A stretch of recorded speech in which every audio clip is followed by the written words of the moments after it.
منقول ہے کہ حضرت سیدنا عیسیٰ علیہ السلام نے ایک قبر کے قریب سے گزرتے ہوئے دیکھا اس میت پہ عذاب ہو رہا ہے۔ پھر جب آپ علیہ السلام کا واپسی پر وہاں سے گزر ہوا تو ملاحظہ فرمایا کہ اس قبر پر نور ہی نور ہے اور وہاں رحمت الہی کی بارش ہو رہی ہے۔ آپ علیہ السلام بہت حیران ہوئے اور بارگاہ الہی میں عرض کی کہ مجھے اس کا بحث بتایا جائے۔ چنانچہ ارشاد ہوا، اے روح اللہ، یہ سخت گناہگار اور بدکار تھا، اس وجہ سے عذاب میں گرفتار تھا۔ اس کے انتقال کے بعد اس کے یہاں لڑکا پیدا ہوا اور آج اس کو مکتب میں بھیجا گیا۔ استاد نے اس کو بسم اللہ شریف پڑھائی۔ مجھے حیا آئی کہ میں زمین کے اندر اس شخص کو عذاب دوں جس کا بچہ زمین کے اوپر میرا نام لے رہا ہے۔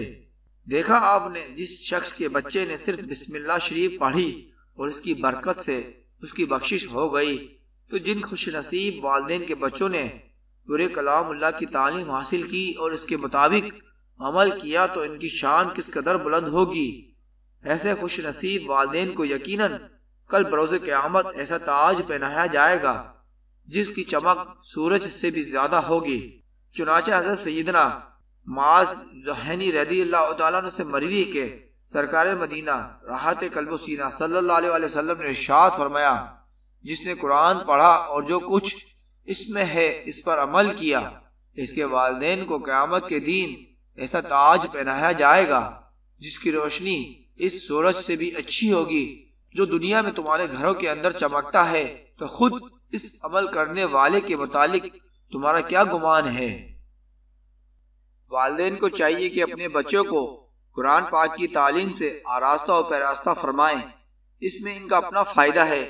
نیک اولاد والدین کے لیے ثواب جاریہ ہوتی ہے۔ عموماً دیکھا گیا ہے کہ جو بچے دینی تعلیم حاصل کرتے ہیں وہ والدین کا بہت ادب کرتے ہیں۔ یہ معاملہ تو والدین کے حیات میں ہے، ان کی وفات کے بعد بھی یہی بچے کام آتے ہیں کہ جب تک وہ تلاوت قرآن کریم کرتے رہیں گے اور نیک اعمال کرتے رہیں گے ان کے والدین کو اجر و ثواب ملتا رہے گا۔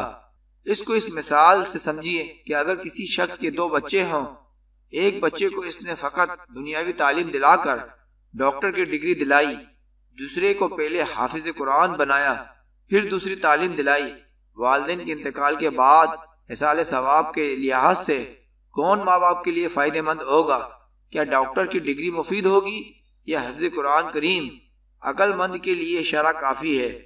آپ قرآن کریم کی تعلیم کی اہمیت کو سمجھے اور قرآن و سنت کی تعلیم کو خوب دل جمعی کے ساتھ سیکھے۔ ایک کاش ایسا مدنی ماحول بن جائے کہ ہر بچے کے لیے تعلیم قرآن لازمی ہو جائے اور ہر ماں باپ اپنے ہر بچے کو قرآن و سنت کی تعلیم کے زیور سے آراستہ کرے۔